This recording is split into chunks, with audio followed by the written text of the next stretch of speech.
Good evening, everyone. I'm Caroline Bowman, Director of Cooper Hewitt Smithsonian Design Museum, and we are so glad you could join us this evening for this discussion with iconic American designer, fashion designer, Ralph Rucci.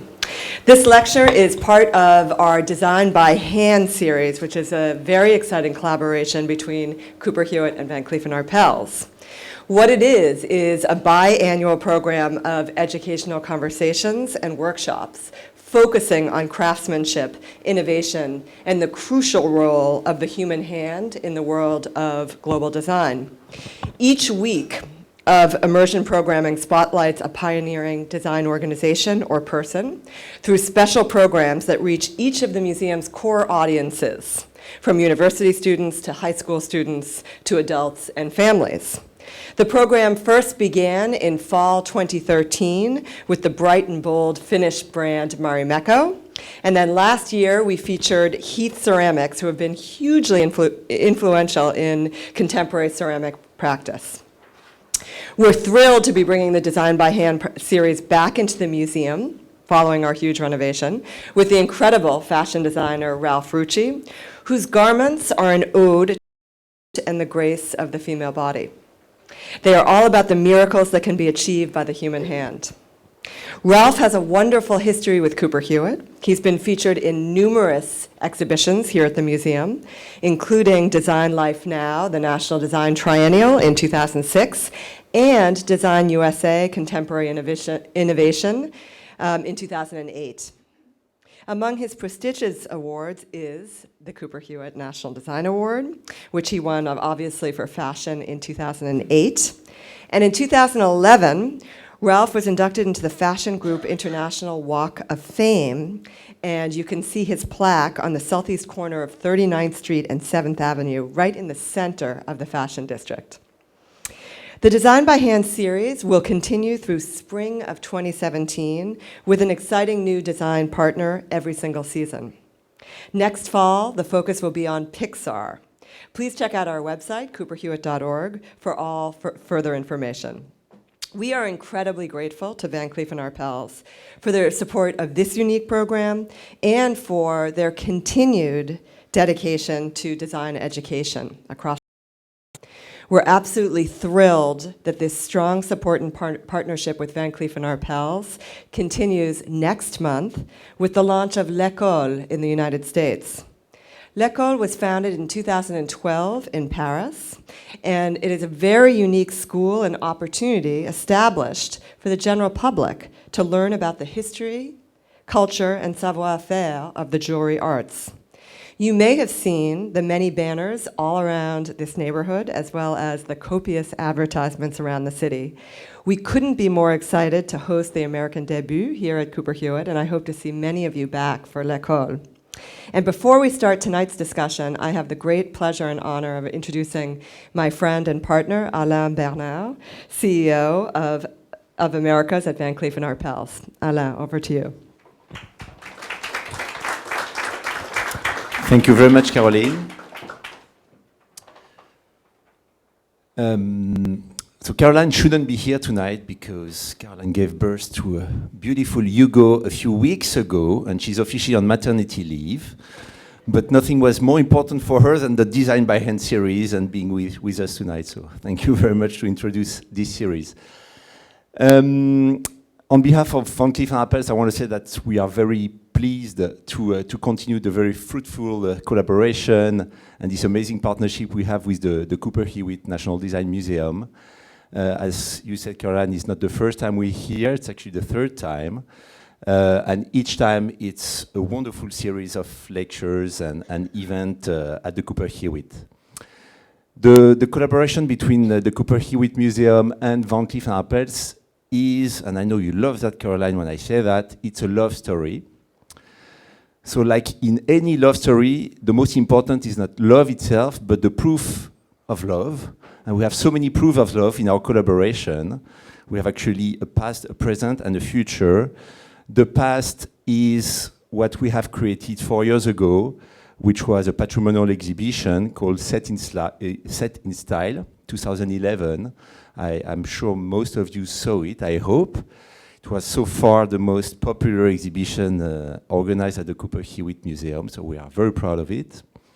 The present is this Design by Hand series, which means a lot to Van Cleef & Arpels, because we are, as you know, a jeweler, a high jeweler, and nothing is more important for us than creation, than the creators, than the artist, the hand of the artist, the vision of the artist, the craftsmanship which is implied by the whole work of the artist. And for us, being here and putting a spotlight on a specific art and honoring a specific artist, designer, or creator is something very important for us. The future, very short-term future, is, as you said, Caroline, l'école, l'école Van Cleef & Arpels. So you have done a wonderful advertising on it, so I don't have to repeat what you heard. 4 more weeks today, 4th of June, we will be opening for 2 weeks here at the Cooper Hewitt National Design Museum. Series of classes, of lectures, evening conversations. You can go online on the website and register for a class or for a conversation, or with your kids to a family day during the weekend. So it's a very fascinating program.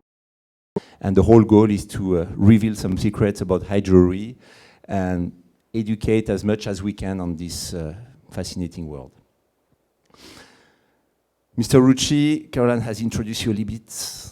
I know that Brooke is going to introduce you even better after me, so I won't be too long about it, but I want to say that I'm personally thrilled that you are the honoree of this lecture. You're American, but you are a little bit French and Japanese. And I lived in Japan just before coming to the States, and I'm obviously French. So just a few words about that. You're American, but you are the first American designer in 60 years to be honored by the Chambre syndicale de haute couture in Paris, which is obviously, as you can hear it, the highest rank in haute couture in Paris. And you showed your show for 5 years, from 2002 to 2007, and the first time in 60 years. It's not every day that French people love to welcome American designers, so congratulations. And the Japanese part in you, which really touched me when I rediscovered it, is the name of one of your most famous design or line, which is Chado. Chado is... Cha is chi is tea, and do is the way of, and it's the whole art of Japanese tea. And it tells a lot about your work, which is all about the search of perfection, refinement, and just the sublimate simplicity. So, we have a whole lecture tonight and discussion with you. I want to introduce the one who will lead the discussion. So Brooke, you're going to be the one speaking just after me. You're the Deputy Director of the Cooper Hewitt. You are the curator, writer, and critic. I don't want to say too much about you. You spent 10 years on the East Coast in Harvard and 10 years on the West Coast in Los Angeles, creating a few exhibitions, one of them being Skin and Bones, Parallel Practices in Fashion and Architecture, which was probably one of the most fascinating ones, contemplating the relationship between design and architecture, which is a topic. So you definitely qualify to be here to animate this whole discussion. So Brooke, over to you, and thank you very much.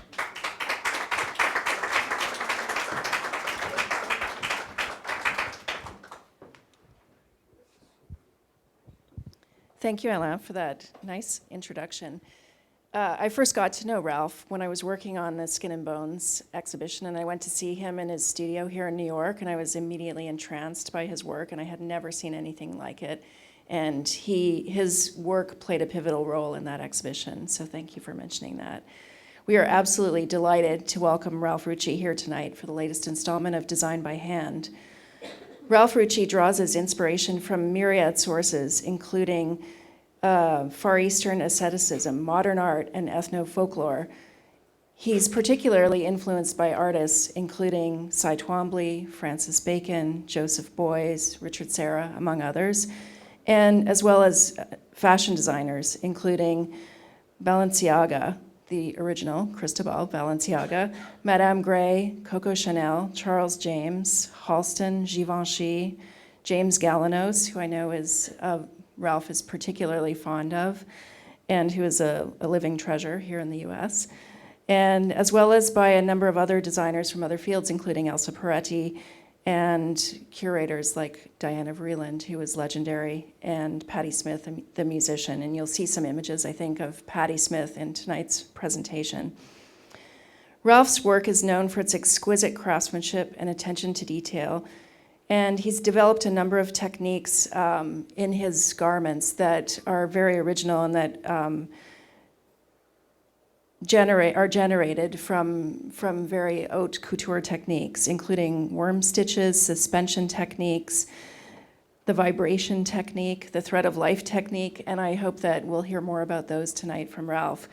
But his attention to detail and his quest for perfection and for craftsmanship in his collections over the years made him a natural fit for us for the Design by Hand series. And Ralph himself has spoken of his almost obsessive interest in materials and fabrics, and he loves unusual materials that mix and reference both luxury and technology. Ralph Rucci was born in Philadelphia in 1957. He was always artistic as a child, but he decided to go and study philosophy and literature at Temple University rather than art or fashion. But later he did decide to go into fashion, and he moved to New York and attended FIT. After graduating, he apprenticed with Halston before going off on his own in 1981. That same year, he showed his very first collection, which was essentially a made-to-order collection. His international breakthrough came in 2002, as Alain said, when he received the honor of being invited to show a couture collection in Paris, the only American in history to be invited by the Chambre syndicale de la haute couture Française. Ralph has been the subject of many retrospectives, notably at the Costume Institute of the Kent State University Museum, the Fashion Institute of Technology, a show that many of you probably saw in 2007, the Costume Institute of the Philadelphia Museum of Art, and the Phoenix Museum of Art in 2008. He's also received many prestigious awards, including the Savannah College of Art and Design's Andre Leontali Lifetime Achievement Award. Please join me in welcoming Ralph Rucci tonight. Thank you.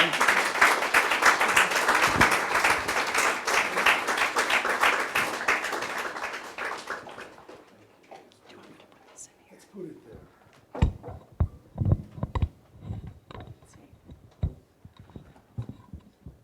It's going to fall. No. I think it's okay. You can raise or lower if you need to. Okay. Thank you. Hi. What a pleasure to be here. I have to look at all of you first before I begin this. I'm going to share with you first that I'm so glad to be here because I had that's what you see this whole dramatic thing about. I had an unfortunate occurrence on Friday evening. I had been having some pains and I went to see a doctor, a specialist, and he looked at me and he checked me and he said, "You're not going anywhere. I'm having some," oh, hi honey, I'm having some CTs done tonight. And they checked me right into a hospital on Friday night and removed my appendix. It had ruptured. And I'm just telling you that's why you see this cane in this dramatic kind of thing.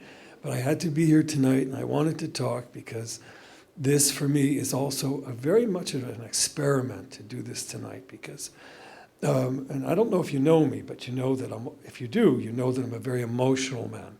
So if I have breaks into or lapses into that kind of thing, bear with me, right? I want to thank Van Cleef Arpels because, well, first I have to thank Cooper Hewitt, longtime friends and supporters of my work for many, many years. Such an intellectual artistic organization, unlike other museums.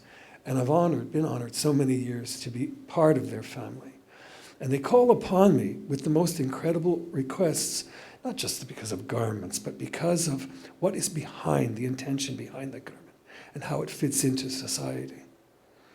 And I'm honored to be a part of the evening with Van Cleef and Arpels because my first real interest, I'm sharing this story with you as someone in the audience, there's a young girl in the audience, she's one of the greatest toilistes. I won't embarrass her right now, but she's worked with me for many years and she's made clothes with me for many years. And we made clothes about 17 years ago for Elizabeth Taylor. So one night I had to go to Elizabeth's in Los Angeles and fit her. And I arrived at her house at 6 o'clock in the evening. And I think perhaps at about 1:30 in the morning I left. But before I left, we smoked a joint and she pulled out all of her jewelry and all of her Van Cleef and Arpels boxes. And she would switch it on my fingers. And I had all of this stuff on my neck and my fingers and my arm. And it was incredible to look at the way it was set and her enthusiasm and the stories behind it. So is like nothing in the world, I mean. So it's an extraordinary, and it's how nice that you're still in the Place Vendôme, right? So anyway, it's wonderful to be here for that reason. Now, I decided that tonight,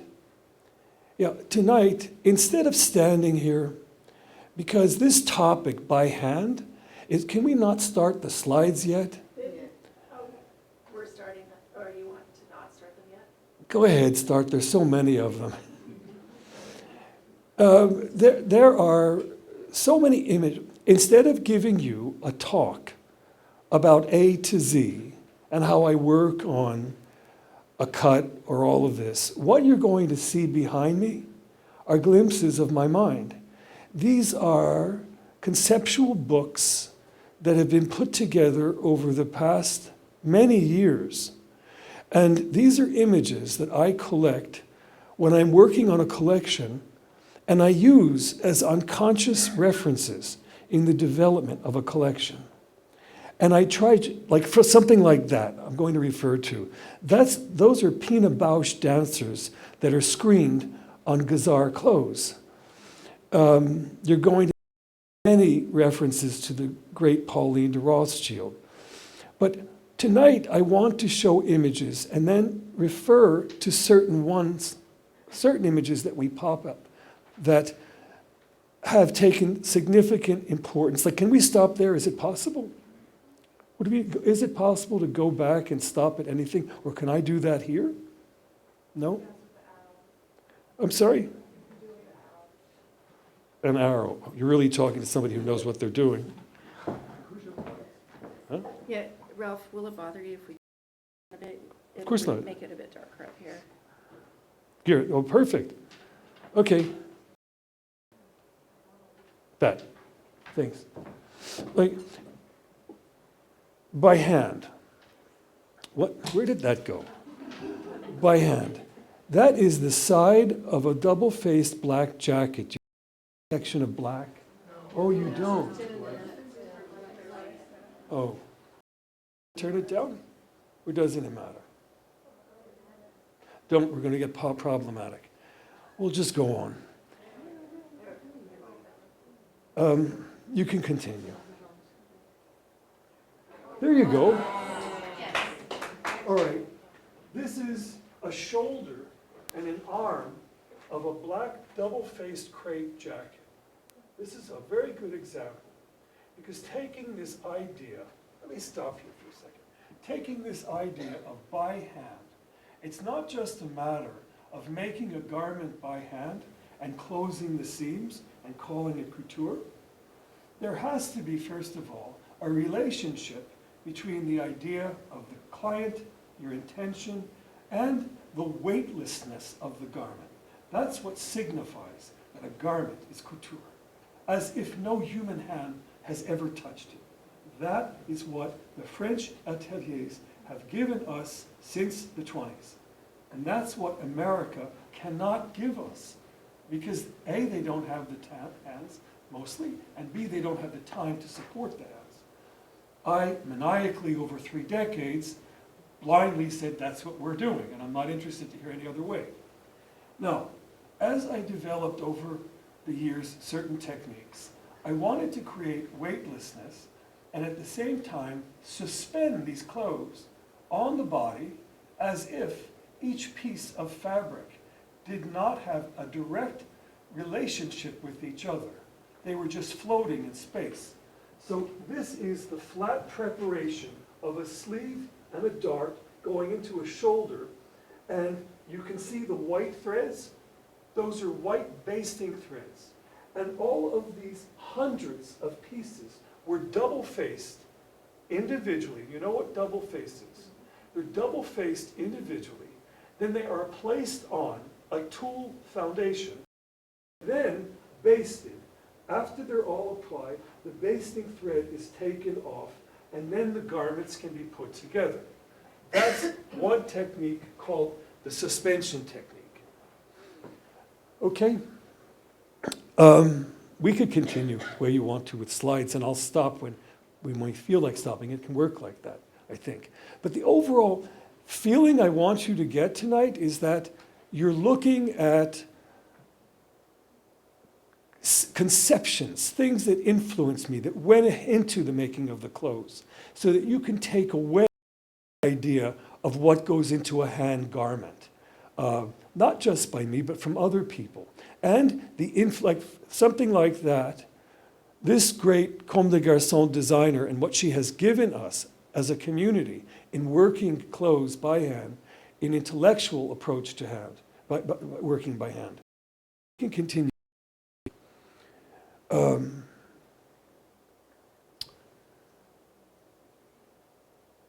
It's important to think about the audience and to know how you are going to respond to that audience, because you no longer just have ladies who lunch or just ladies who travel to Paris to have their clothes fit. It's an international market now from all over the world, and most often they're not the people who attend shows. So if they come to you, they want something very special, off the chart, that possibly has never even been seen before. This, for example, these are toiles from the back where I cut into crepe, and then we suspended panels in between a garment so you could see the dimensions of the flat of the dress. And then we took it into this collection, same collection, where you could see tulle, and there are bars under the tulle of handmade bars of wool and sequins encased in pockets of tulle. So this gave you 3 dimensions. And this collection, we referenced Louise Nevelson's walls, because the way those walls were constructed in black dimensional, and all of the clothes were built in that area. Okay. You see, if I would have put these in sequential order, it's impossible. There's millions and millions of things. So I want you, please, to bear with me, because I'm in a sense sort of discovery as much as you are in the working of the clothes, explaining of the clothes. I've always worked with transparencies and how to bisect the body and show the body and elongate it as slim as possible. I give a great nod to those that inspired me, as was said already, Balenciaga and Madame Gray and Charles James and Givenchy and Halston and so many, Jimmy Galanos, as well as the costumes of Japan and workwear in China. You're going to see a series of images that I'd like to touch on now, right now actually. I think there's a great American in our midst, because there's a great deal of talk about the by hand process, which we're going to talk about.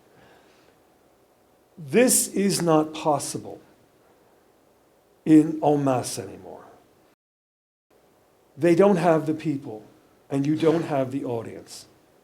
The images that I'm showing you now behind me are from a great designer, and his name is Rick Owens. This man is the future. He's the moment. He is it. Rick is not making clothes for everyone. He's not interested. He is making aesthetic, and he's building on each season's vocabulary. It has all of the pathos and drama of Madame Gray and the great Capucci. He's doing it with a touch of what a girl would feel or a man would feel on the streets in wrinkled leather or cottons.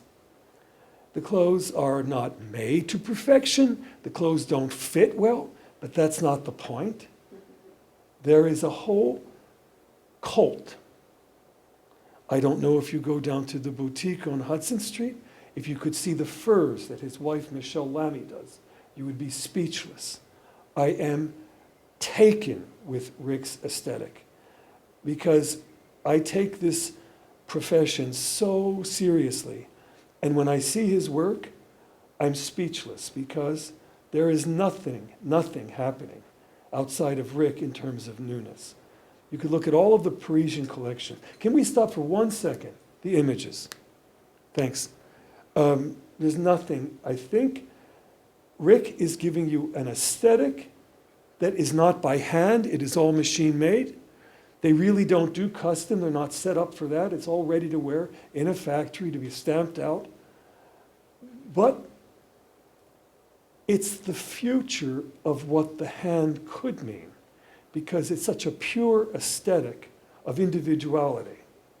Unlike Comme des Garçons, that I think she verges sometimes on statement being too strong and screaming fashion. Rick quietly states that he doesn't really care about an opinion. He's showing his work and he's enjoying his life. And you want to hear something incredible? And in a way this liberated me because I should also be very frank with you in saying after being in this for 34 years, and as you well know, after this past year I left my company and I am in a state of transition and reevaluating myself and my point of view, I find Rick very inspiring because Rick spends every afternoon from 12 until 1 taking a nap. Can we conceive of that? No, never. But yes, it's true. So I wanted to show a bit and just mention him because for me, he's become a very modern touchstone of the future. Now, this is not to say that there's not some young artisan in Paris or here even in New York who's making made-to-order clothes. And they're all being hand-cut and basted and finished by hand. And the point of view is made-to-order or couture, whatever you want to say. Yes, indeed, it could happen. But I just wanted to mention him. When it comes to my work, I've always focused and dwelled, and I was obsessed and fanatic about it. I kept blinders on, and season by season, year after year, I wanted to develop a vocabulary. People said I was very impossible, I didn't listen. If you say that, obviously I wasn't listening to you for a reason. So you should say that. And that's the way I handled it. I listened to those that should be listened to. And my team and I are a touchstone. I have, and I still say have, even though I don't work with them daily. And those that I did work with. A team that Kathy Horn once called the greatest workroom in the world. And I think that's pretty heavy coming from Kathy.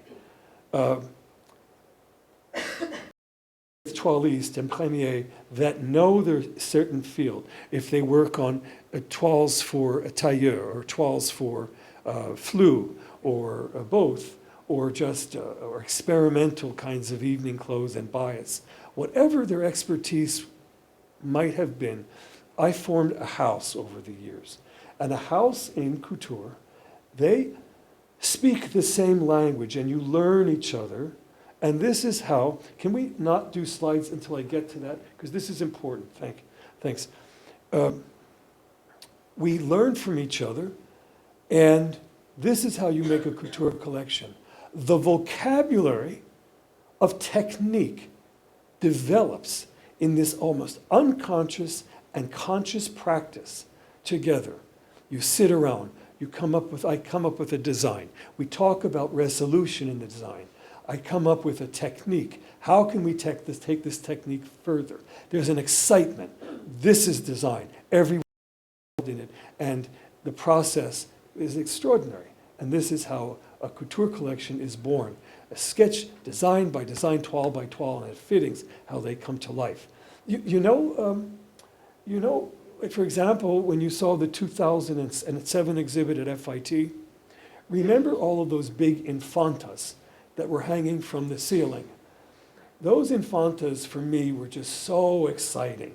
And I finally, I think, I don't know how many years ago, I said, well, I wasn't making them to sell them. Maybe we would sell a few. But they had to be made because you had to show what the human hand could do. And there was one woman in my workroom, and she's sitting here, Gail Gondik, and she would make the infantas. And they would take forever, and they would take hundreds of pieces, and we would have many fittings. But they were the most exciting things to put together, because not only fashion and technique, but history and culture came into play. And then you had majesty. You see, a word that doesn't really exist. Okay, I'm going to go back. We could continue slides. I start no, that's going too far back. That's Rick, when you had a couple of rooms. There you go. I start every collection not thinking about clothes. I think about, and I take all of my files of rooms and homes that I've seen that have inspired me, and chairs, and light, and colors, and how people live, and the way Pauline would put a tray on the floor and use it as a table, or the mutations of colors. And because most women, or this extraordinary Robes-Jon-Gibbings room from the late Gus Tissel's home in Los Angeles. Most people see each other in their homes, not in restaurants, and quite frankly, not at parties, because look at what happened 2 nights ago.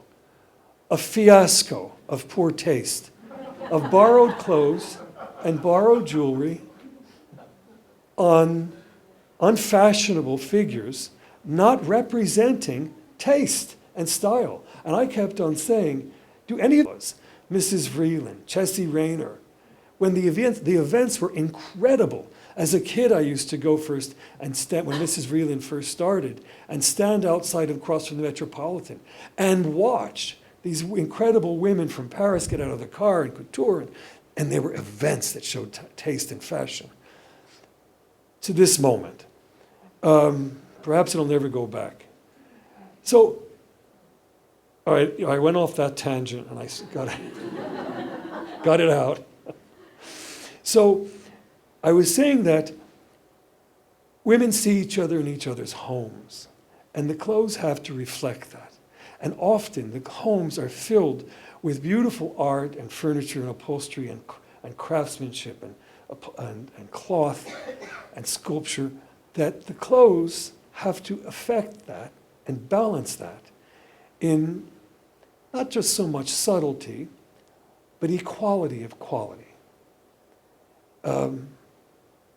Honesty and integrity of product. You know? If a beautiful woman is sitting next to a Cy Twombly, she can overpower the Cy Twombly without question. And she could be wearing a white cotton shirt. And I think that's also so much in why I work and dwell on clothes that are made by hand. Because they also, if a woman even can purchase one piece, it affects the way she holds herself. It affects the way one of the most important characteristics is transmitted, and that's called grace. So I suppose I work with adjectives a great deal. Now, in my career, I started to talk about suspension techniques, and I experimented with that a great deal. And I used it on many different fabrics, from double-faced crepe and chiffon and heavy file and Duchess satin. And we even used it on organzas, and we tore organzas apart, and we created dimension and cloquets. I also, and we'll get to it, this is African tattooing, that leather. Those are individual microscopic pieces of leather that are applied on tulle as African tattooing. And weightless, a leather dress that's totally weightless. Other techniques that I developed, if you remember, there was one that was called vibrations, where we would take 1/4 of an inch tubings, double-face them, make them by hand, and take a pattern on a jacket or a dress, and then sew these on individually. I would also do some topography designs, where we would use a silk moire, back it with, we could continue, we don't have, yeah, just keep on going. We would back the moire with cashmere, stitch it to look like overall topography. I would lacquer lace and then take the pieces of the lace and cut it that was plasticized and put it between sable pelts. And you see, I would do these things to show what could be done by hand and maintain a level of such special design ideas that aren't just old world couture, that could be seen as modern, so that a woman like that could wear the clothes and not look like she's wearing couture. Couture, as we know it, could either be two things. Clothes made by hand could be two things. They could be outlandish costumes that are made for the runway, and you know that. I find that abhorrent. I don't find it in any way accomplished. They can also be this race against time of designers thinking that they have to dress an audience that they call young, which is such a misdemeanor, because even though you have some girls in their 20s buying $60,000 or 60,000 euro suits, it doesn't make it young. What makes it young is the point of view, the execution, and not the commercialism of it. I prefer couture that addresses the intellectual stimulation of a woman and the associations that she could make with garments that are made by hand. These are all hand techniques. Caviar beads on crepe looking like a shore line, and there's an example of it on the hem of a dress. All different. These are from the Louise Nevelson collection.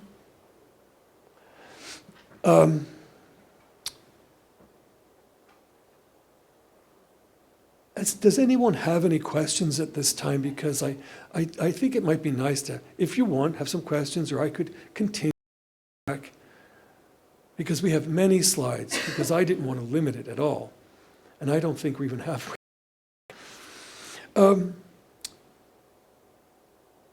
By hand, again.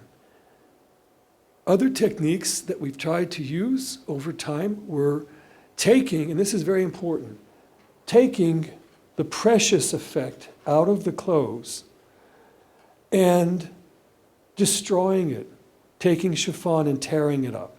And when Monsieur Lesage was alive, God rest his soul, we had so much fun. And I would work with him, and he would have too much to drink, I would too, and we would go back to the office, and he would just come up with the most extraordinary things, like tear apart chiffon. He would magnify my skin on a Xerox machine and he would shave it first, magnify it, and he would say, let's do embroidery to look like the pimples of an ostrich skin. Do you remember? Do you remember? And we did embroidery to look like ostrich. We did embroidery to look like galusha, shark skin. And so many things. They were his great ideas. But I had to stop and show you. This is the latest fall collection from the great Yoji Yamamoto. Is that it? 140 slides? Is that it? I could keep on going. No, that's I told you, no. So I feel that even though it's been 30 plus years, I have so much more to say in my profession. And I'm in a space of being able to decide to say it in different ways, in fashion as well as in the arts. Okay, And I think that entirely new platform, especially in made-to-order clothes, that exists in America. Is that a new set? No, but then people can focus Oh, on okay. the early ones. Yeah. With respect to what you've been. That's incredible. That's what Monsieur Lesage, it's a jacket made entirely of braided chiffon and then put back together. And it's before, I love to tell this story because it's so special to my heart. It's before Chanel purchased Lesage, and you were able to do a jacket like that. And I will give you a comparison cost, even though I never just talk about numbers. You were able to do a jacket like that for $15,000. Today, a jacket like that is 36,000 euros to go through Chanel's Lesage house. It's something else. Anyway, I was saying that the idea of the hand is such a huge topic. And when it comes specifically to clothes, it's by no means a dead story, a finished story. In New York City, I'm sure, because I have a feeling that most of you in the audience are complete fashion aficionados, and you adore fashion level of it. But you don't feel fulfilled at what you're looking at, what you're seeing. You long to look at clothes that are made and finished in a certain way. And it's the only thing that I think that will return in a very significant manner, because the women who do shop and can have anything, and even those that are young and they have the same position, are beginning to see the difference. And because there's such a huge homogenized look in fashion, that you're going to begin to see more small businesses opening with higher quality products made by hand. You know? One of the problems, that's a side problem, and I think I'd like to mention this because it is a problem. You don't have enough American workers to fill the slots that can actually make the clothes. And a problem that I have experienced over the years is that you have to show proof to the American, to the immigration offices, that you want to apply that, employ that woman, even though she's not a citizen yet. And to start her citizenship, it costs you a great deal of, and the proof that you have to give the American government, because it's an entirely quid pro quo, let's make money on this whole situation. And that's the real problem, because besides starting a business and maintaining it, the cost that you have to create citizens out of these great workers. Because quite frankly, the American hand finisher will say to you, this is too much work. It is only the Russians and Germans, Italian women, who are schooled and are willing to work and not think of hours pertaining to it. Just a little bit. What put me at the center of my existence in my career was, as we have mentioned, is when I showed Couture in Paris, because the first show, because I was able to do exactly what I wanted to do and show it, and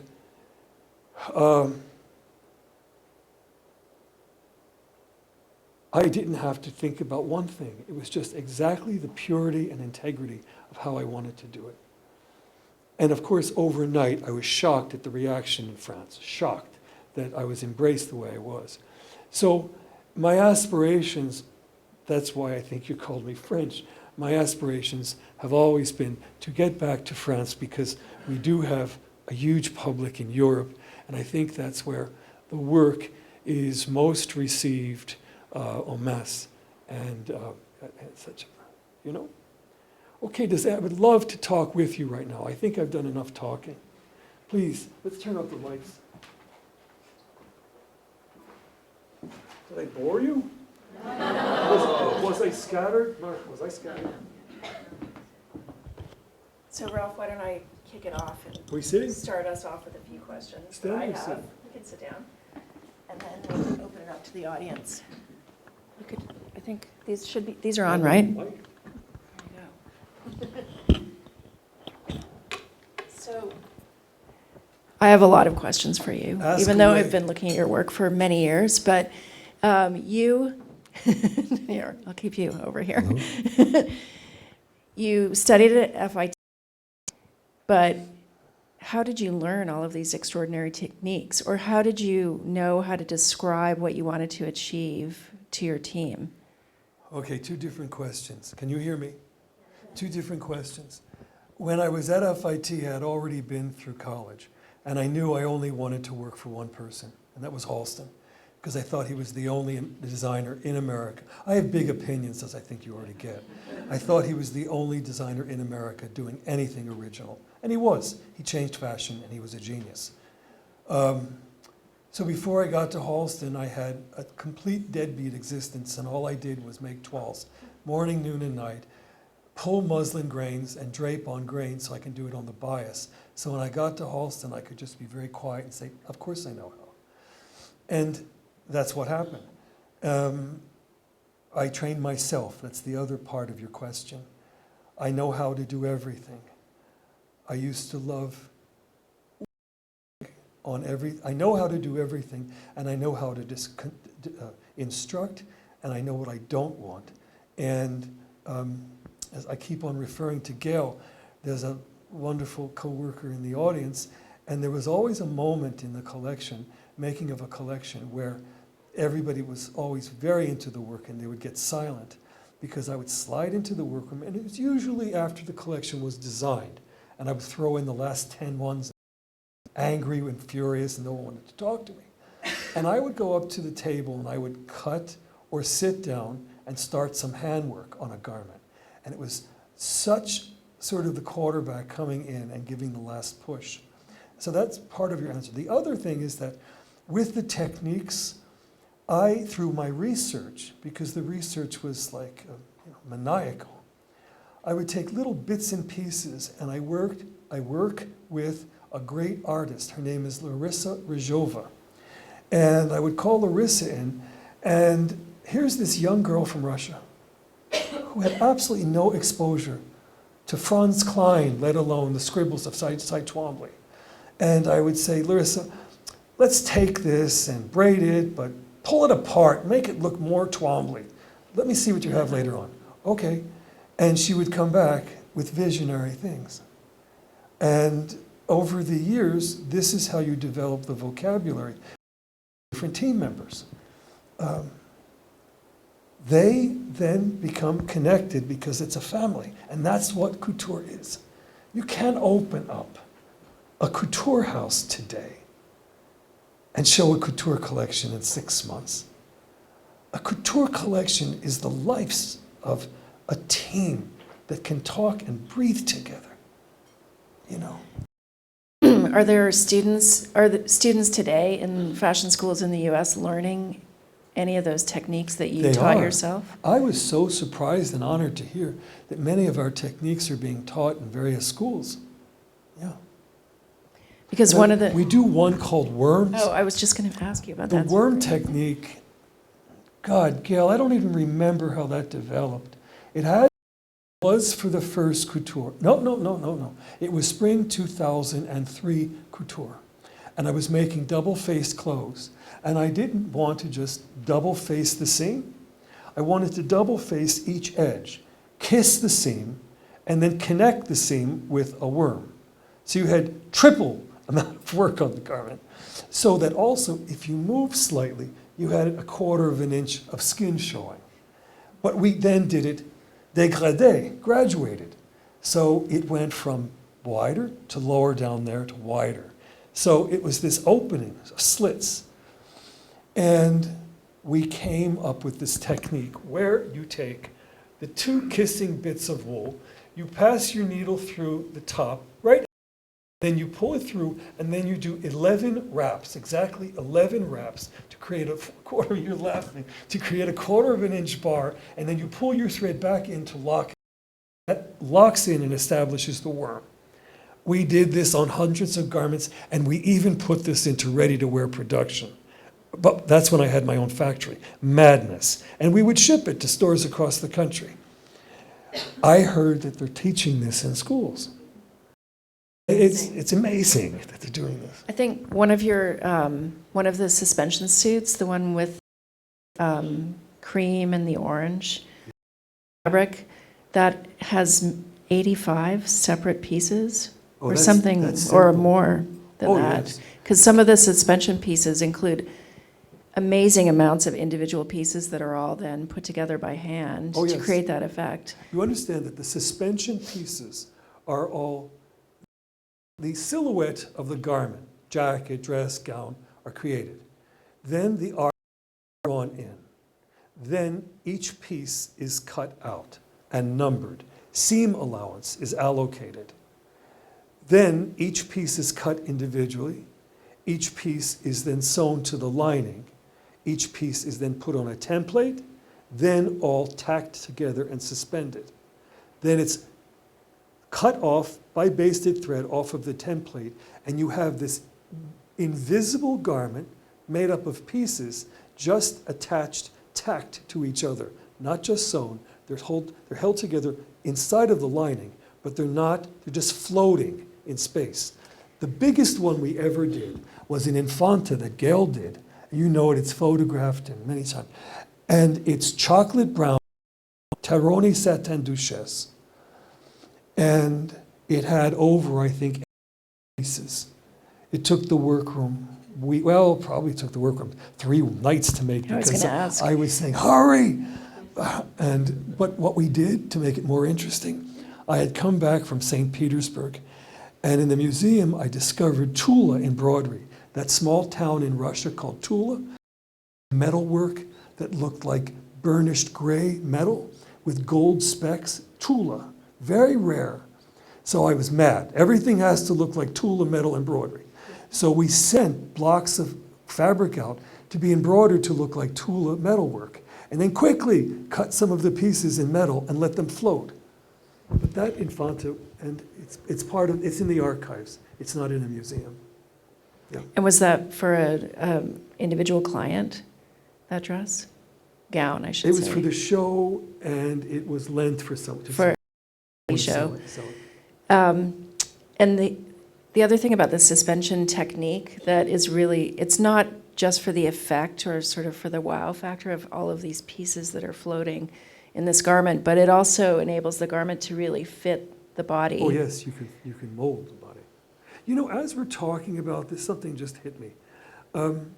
Please do not feel that I talk, and I'm very proud of all of this, but I have an egotism about that this is the ultimate, and this is all that's important, and this is what matters. Absolutely not. I just want you to know that this is what I applied myself into this métier in my life.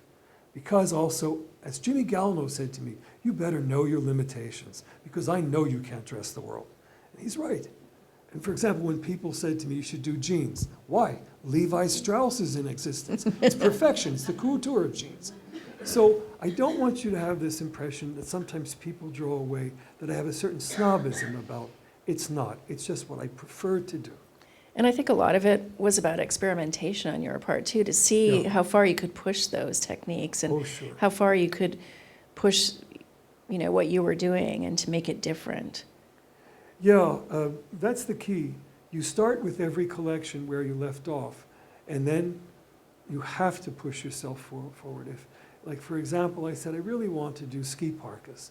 And then we entered the whole realm of doing one season, 18th century Baroque damask ski parkas and quilted them.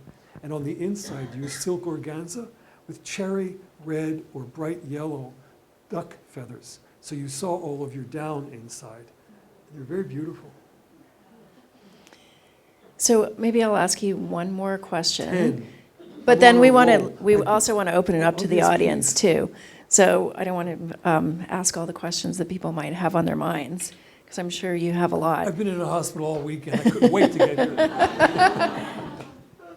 So you know so much about fabric, Ralph, and you have used many, many different types of fabric in your work. So what's your favorite? Do you have a favorite fabric to work with, and Yeah. why? Double-faced cashmere. It's like using a scalpel and cutting into canvas. It's my favorite fabric. I go back to it. It started, I don't know, 25, 28 years ago with the great mill of Colombo. And I started gradually saying, I can't afford this. I chose 3 colors, maybe 10 yards each, and it built, and it created my business. And no one was really using it. And then with the double-faced cashmere, I saw the rigor of what you can do with it, from Philippe Venet, from Mila Schön, from Balenciaga. And to this day, clients that I have, my own things that are made in it, it's an impeccable fabric. And I still work with Roberto Colombo. And it still feels very light. It's very light. We use a 720 gram that's breathable even in the spring. We have it combed to have that satiny finish that they call zimbali. Beautiful. Yep. Um, Now, you know what? You know what's interesting? A whole new trend with the younger designers that they don't like that finish. They want it to look felted and worn and fleeced and pilled, as if it were, which is interesting. Like, for example, I referred to the great Rick Owens.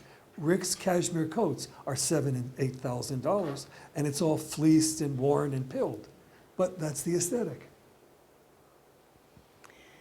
we have some microphones, or Amanda has a microphone, and she will be happy to pass it to people that have questions. So let the questioning begin.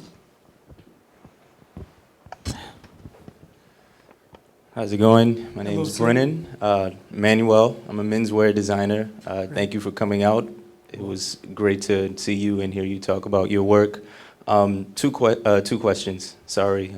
The first question is, how do you keep going? Because I know sometimes turning your passion into a business can be stressful, can be draining. Is there a mantra you have? Is there something you tell yourself? Is there a place you go to not dim the light of the initial enchantment that you had when you first got into it? Wow.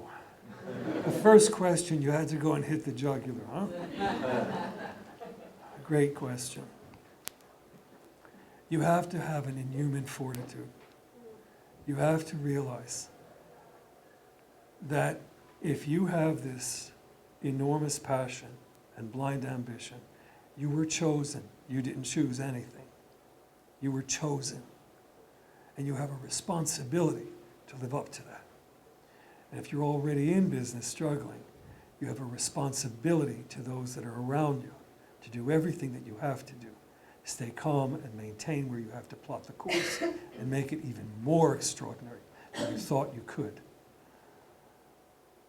Today, I think also, and I wish I would have, you need someone to oversee your business as you are overseeing a creative end, or perhaps you are the business end.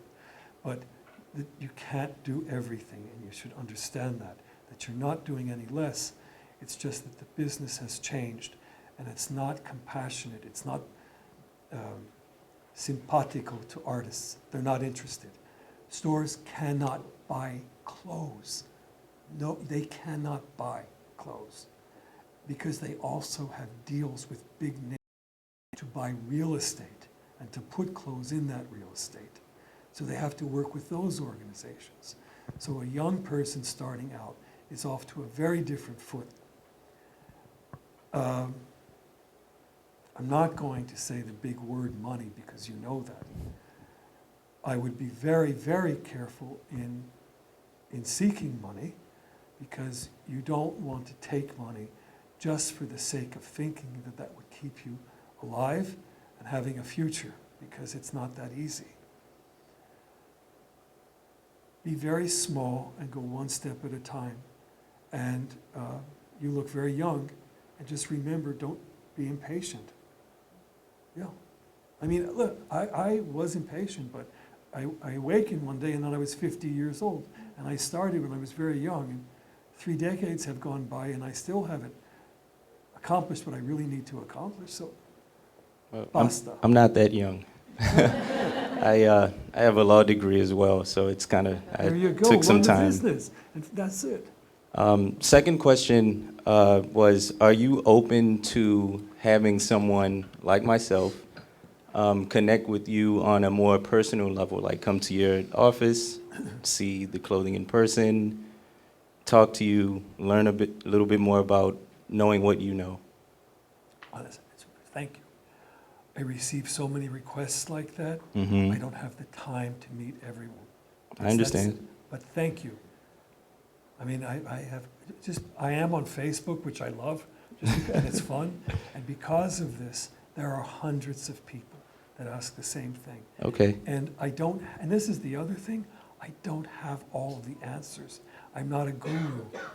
So No, besides not having all the answers, I don't have the time. Wish I did. very truthful answer. I respect that. But I'm going to put in a little plug for tomorrow's workshop. The adult workshop tomorrow, I think it's 6:30 to 8:30 here at Cooper Hewitt, and I know there are still a few places left in it, so you can go online to cooperhewitt.org and register and have a little more FaceTime with Ralph. Good evening, Mr. Rucci. Hi. My name is Leonid. I'm graduating from Parsons Great. in a few weeks. And thank you so much for coming out today. It was a great pleasure to hear. And for young generation of designers like myself, it's really important to keep this heritage and the craft going. I handwove all the fabric for my senior thesis, and I could really relate to what you're talking about, the soul of the garment and how much work it takes, and that I would do nothing else, nothing less. And the question that I have is, when I was making my collection, there was a point when I really realized that this is it, and the garment is alive when Yes. it goes on the woman's body, and you can see how happy she is, and when it starts moving on her with the body. I was wondering, is there a moment for you when your garment comes alive? Yes. You hit it. You know, I'm sorry, you hit it. You do the sketch, your first toile, you fit your first toile, you make the corrections, it goes into a cloth that's similar, and then they cut it into cloth. And when your model tries on the garment, I like it or hate it, but it's getting there. But it doesn't really hit it until you see those girls lined up before they go out, and everyone's in hair and makeup, and the perfection of each seam and every inch. And I shut down, I'm so silent, because that's when you realize that you just took dictation from a higher source. It's that simple. I just wanted to ask you also if you have like a ritual before the show, before showing your collection, but I guess you just answered this question. Well, the ritual is always, I usually finish fittings deep into the morning, dawn, 6. And they're still doing alterations, which I love because they're all high from being up all night, 2 nights, and they're having breakfast and so on. And they always say to me, because I'll joke around, I just think I want to add one more thing and get out. Sounds familiar. And then I go home and I'm with my phone until I have to go back and show the collection. And everyone allows me that space. So when I get back there, it's very calm. Everyone is all organized, and I've never in my life shown a collection with any hysteria behind the scenes, because it has to be like a procession. It has to be a cadence, perfect. Thank you so much. You're welcome. Thank you for those good questions.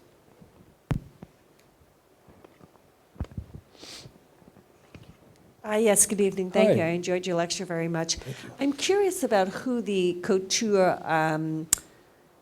I don't want to say client is, because at the beginning it was Europe, rich European women, then some American women, and then women from the Middle East. So I'm wondering, is China coming into the picture? The Asian market is the most important market in haute couture right now. The Asian market and the Saudi Arabian market still support all of the couture houses.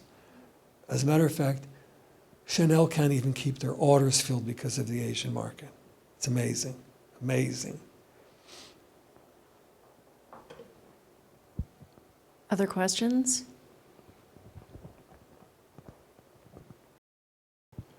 say something about the jacket you're wearing? It has a wonderful sheen, and it seems to have a lot of body to it. Thank Is you. that something Yeah. that you made Yeah. yourself, or It's a fabric that we always use, especially in resort and spring. It's called silk rodsmere.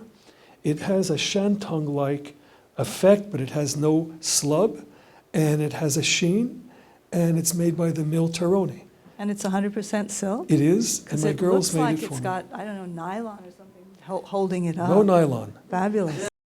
I've perspired through. No, and my girls make me jackets, and I always have to make sure I fit into them. We all.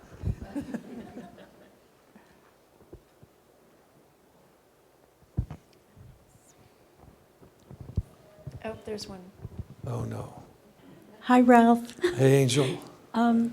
Ralph, your métier has been clothing. You're a painter. You like to cook. Is there a field or craft that you would like to explore in the future, even as a hobby, just something that you haven't attempted yet that you would fantasize about doing? Well, you know, Gail, in this next step, there are so many entities to begin to develop, besides the furniture, if you mention the furniture and carpets and all of that, things for the home. I'd love to begin to work on conceptual installations and conceptual performances. And I've been approached by a magazine, my first one. So that's the immediacy of what I could see. I'm not pushing myself because I want to do things slowly. Mm-hmm. And it could never happen, but you know what? Most important, and this is the most truthful thing, because of life's changes and what you go through emotionally, making myself a better person and shedding what fashion, what was attached to me in fashion, and improving myself. Yeah. Thank you. I have another question. Yeah. Is there anyone that you've never dressed that you would love to dress? I've tried so many times. It has to be two answers. I've made him a half a dozen red cloaks. Him. Do you know who it is? No, Andre will take it. Andre has hundreds of things. The Dalai Lama, the holy man of earth, our spiritual leader, he, and you know who Amma is? Amma Che from India. I've made Amma double-faced cashmere coats in white, cotton coats when she has to go. And Amma is, she helps me a great deal. So I make Amma clothes, so she doesn't count. Even somebody, not living. Oh, That's that's a- easy. But you see, my head doesn't go towards any sort of celebrated figure that's going to be photographed on a red carpet. I can't imagine. No, I was just thinking of, certain iconic women that you might have said, I wish I'd had the chance to make her a gown.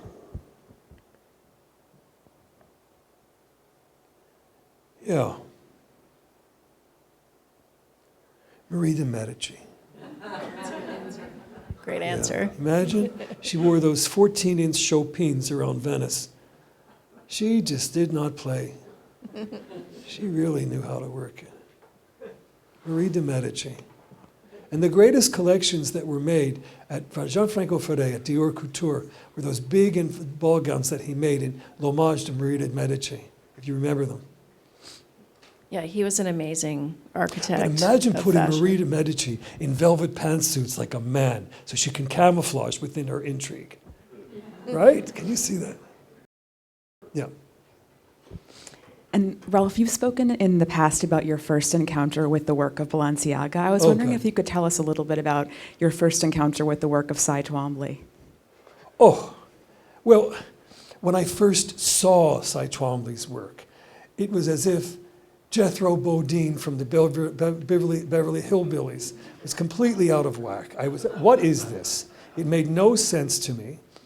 And I knew it hit a nerve. And I devoured it. And then I snuck into museums. And I would genuflect and study. And it hit my soul. And I have, I think, every single catalogue raisonné and book on him. And his work is, for me, the greatest ever in history of art, because he could have painted, for example, like Caravaggio, but he chose to reduce his psyche. And that's what I meant by one of my aspirations, to reduce your psyche to where silence and purity and simplicity are the most important. I'm spellbound by him. I want more. Other questions? Yes. I don't have a question, but I just, when I walked in and I saw Mr. Rucci, I said, you changed my life. Which is so sweet. And you said, how? And it's actually difficult to really explain it. But thinking about the 800 suspended pieces, or 500 suspended pieces, I realized that your influence on me has had a lot to do with nature. So when I'm looking at trees, somehow I remember Ralph Rucci. Great. And when I'm in a room with color and texture and old things and new things, I think about Ralph Rucci. And I'm not sure how they're tied together, but I know they're there. And I have you to thank for creating in me a desire to observe things, really look at them, look at how it's just not there, sort of thrown in. It's intentional, what's in a room, and I have to thank you for helping me to see things. So welcome. Thank you. I thank you. That seems like a nice note to end on. Thank you, Ralph, so much. It was really lovely. Thank you.